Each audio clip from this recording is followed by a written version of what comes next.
Meu boa noite, queridas mulheres de valor, guerreiras do Senhor. Vocês que povoam o céu com tanta oração, com tanto clamor, que o Senhor vai respondendo ao seu tempo e na sua hora. Feliz de estar aqui de novo com vocês. Vamos para o Provérbios 9, são 18 versículos. Acho que hoje vai mais rápido, né? Que diz assim: a sabedoria construiu sua casa, ergueu suas 7 colunas. 7. Note bem, 7. Nós já falamos que Provérbios repete muito sobre isso, porque o princípio da sabedoria é crer em Deus. Então, é o número da perfeição. A casa da sabedoria está bem fundamentada, pois se baseia na verdade eterna, na verdade divina, na palavra de Deus, em tudo que Deus falou. Esta é a grande sabedoria. Não é essa que anda por aí. Talvez as 7 colunas são os 7 conceitos que formam a sabedoria, todos os quais se mencionam neste livro. Vamos ver então. São a instrução, o conselho, o ensino para espalhar a sabedoria, o entendimento, a inteligência e o conhecimento para receber a sabedoria, a prudência para aplicar a sabedoria. Estas palavras, sendo chaves para entender este livro, receberão notas separadas. Note bem, para você poder aplicar a sabedoria e tê-la para nós, para todos, elas são a instrução, elas são o conselho, ela é o ensino para espalhar a sabedoria. Ok? Então, são a instrução, o conselho e o ensino. É isso que espalha a sabedoria. Você não der conselho, se você não instruir e não ensinar, a sabedoria nunca vai chegar. O entendimento, a inteligência e o conhecimento para receber sabedoria. A prudência para aplicar a sabedoria. Ok? Então, matou animais para a refeição, preparou seu vinho e arrumou sua mesa. Versículo 2. Enviou suas servas para fazerem convites desde o ponto mais alto da cidade, clamando. A sabedoria convida, não é espalhada. A ilustração do convite feito por Deus. Perdão, eu li errado. Não é estranha a ilustração do convite feito por Deus, ou Cristo, ou, em nosso caso, pela sabedoria para participação na sua mesa. Certo? A parábola da grande ceia, lá de Lucas, capítulo 14, versículo 15 a 24, e das bodas de Mateus 22, 1 a 4. Quem aceita este convite são os criados, não são aqueles a quem o dono da festa convidou. Esse mundo não aceita muito Jesus, não quer saber do evangelho, quer saber das coisas daqui. Não é? Mateus 22, 3 diz: quando o banquete estava pronto, o rei enviou seus servos para avisar os convidados, mas todos se recusaram a vir. É isso que acontece. Você já viu esses grandes empresários, grandes políticos estarem interessados em igrejas só para pedir voto? Agora, para servir a Deus, raríssimos. E muitos deles estão dentro das igrejas só por causa do curral eleitoral. Infelizmente. Não é? Vão lá, apertam a mão do povo, pegam criança saindo coisinha do nariz, pegam criança, como é que se diz, com a fraldinha cheia, fazem de tudo para ganhar voto do povo, depois somem. E também esse mundão todinho aí. Só sobra nós, gente. Só sobra os ricos em Cristo Jesus. Versículo 4. Venham todos os inexperientes, aos que não têm bom senso, ele diz, venham comer a minha comida e beber o vinho que preparei. Deixem a insensatez e vocês terão vida. Andem pelo caminho do entendimento. Gente querida, sobrou para mim, sobrou para você, não é? Aquele povo barulhento, como dizia aquele hino, né? Aquele povo da igrejinha de Tábua, aquele povo que fala umas línguas gozadas, sobrou para nós, pois é para nós mesmos, esse convite é para mim e para você, viu, querida irmã? É para nós. O convite para esse banquete celestial é para nós mesmos, deixa eles para lá, não quer. Aqui a palavra está dizendo, quem corrige o zombador traz sobre si o insulto.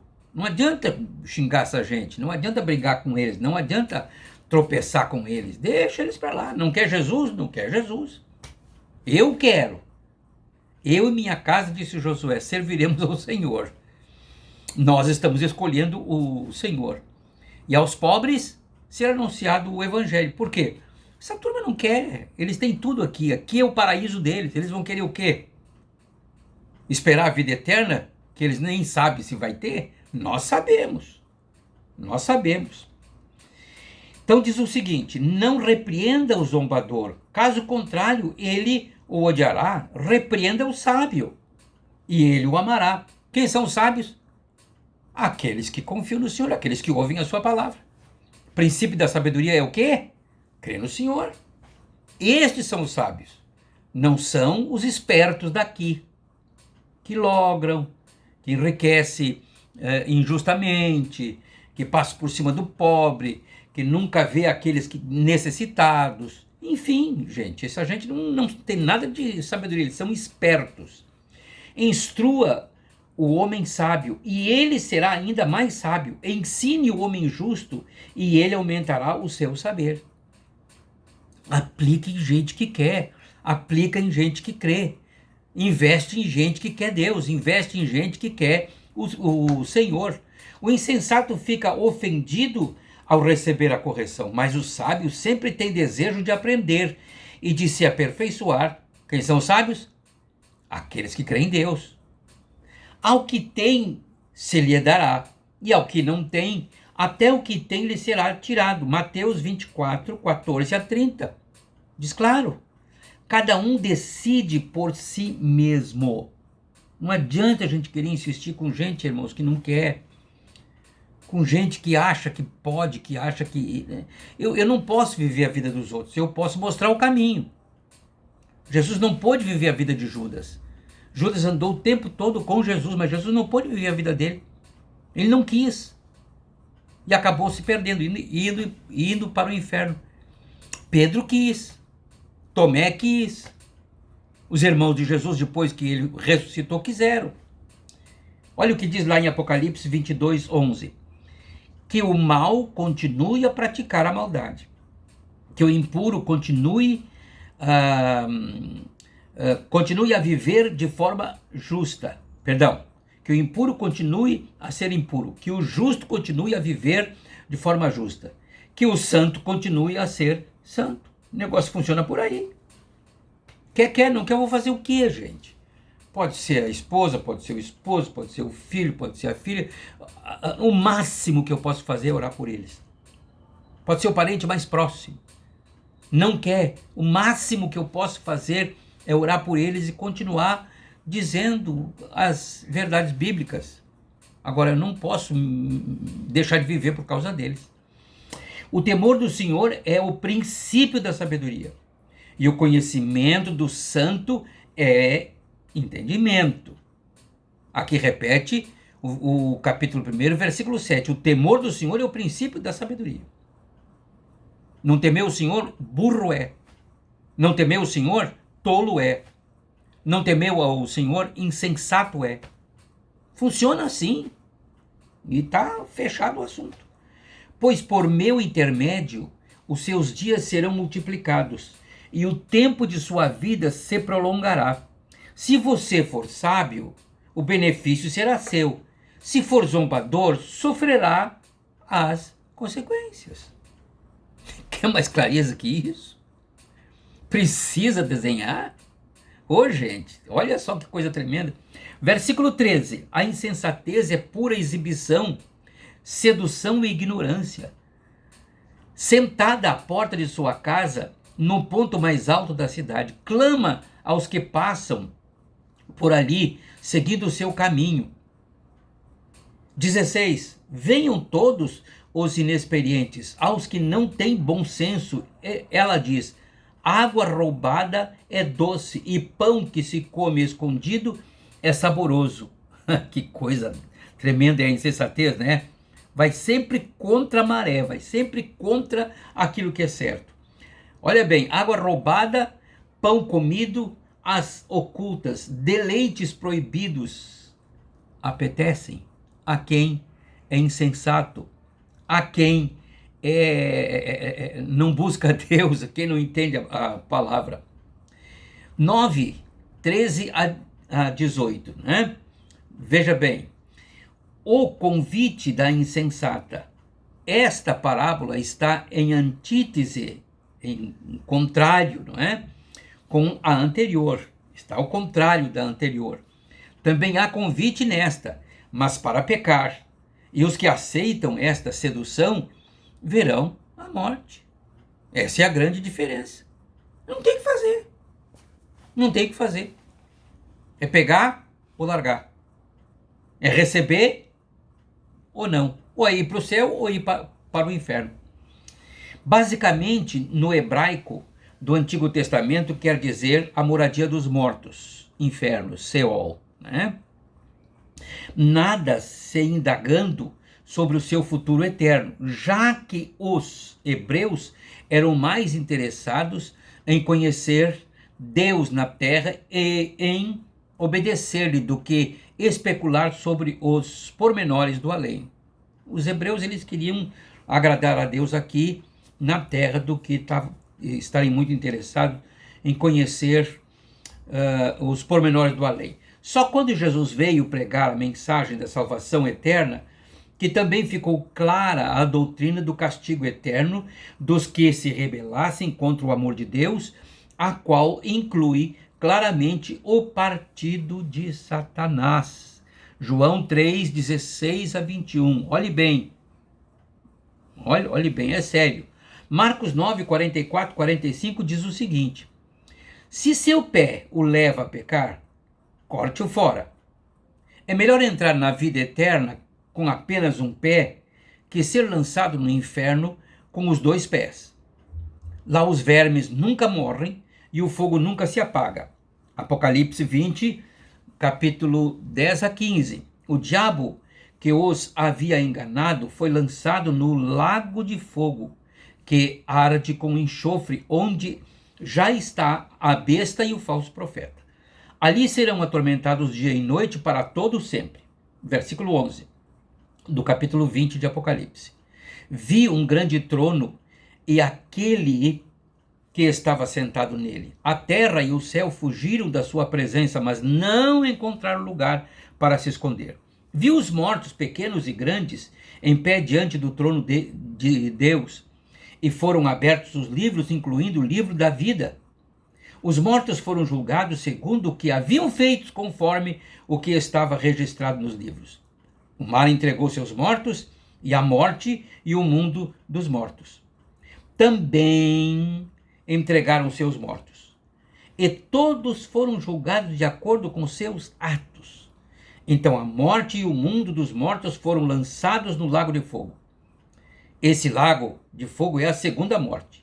E quem não tinha o nome, veja bem, gente, olha lá atrás do que nós estamos falando. E quem não tinha o nome registrado no livro da vida, foi lançado no lago de fogo. Não tem o que fazer. Gente, a Bíblia está cheia do amor de Deus. Na Bíblia tem promessas para todos. Agora, na Bíblia também está escrito o fim daqueles que não querem andar com Deus. É um aviso muito grande. Estamos avisados, estamos informados.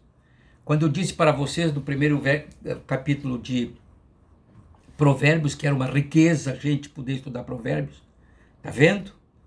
Quanta coisa preciosa. Provérbios faz parte do Novo Testamento também. Ele se refere ao Novo Testamento. Que Deus nos guarde, irmãs. Guardem isso no coração de vocês. Aconselhem. Mostrem. 1, 2, 3 vezes. Agora, não tem como nós vivermos a vida dos outros. Se uma pessoa se enveredar pelo caminho do mal, a única coisa que eu posso fazer é orar. Não posso pegar pelo pescoço, eu não posso amarrar. Eu não posso pegar uma corrente e atar no pé da mesa. Não tem jeito. Não tem jeito. Então, a única coisa, em última instância, que podemos fazer é clamar a Deus. E não parar de anunciar as boas novas. Pai, a tua palavra nunca foi ensino pela metade. Mas a tua palavra é ensino total, absoluto. É ensino do princípio ao fim, do alfa ao ômega. O Senhor não engana ninguém. Quem lê as Escrituras, quem procura conhecer as Escrituras, nunca será, nunca foi e nunca poderá ser enganado. Abençoa essas famílias dessas irmãs queridas que oram tanto, que buscam tanto, por suas famílias, pela igreja e por tantas outras que elas levam diante de ti. Faz a tua obra, Senhor, através deste grupo tão precioso de oração. Faz a tua obra e levanta muita gente que está caída na lama do pecado, mas que ainda tem esperança e não perdeu o teu temor. Levanta-os, redime-os, lava-os no teu sangue e purifica-os para poder encontrar-te um dia aí na eternidade, porque o tempo está próximo. Amém. Boa noite, queridas. Que Deus abençoe vocês, viu? Um prazer enorme estar com vocês. Tchau.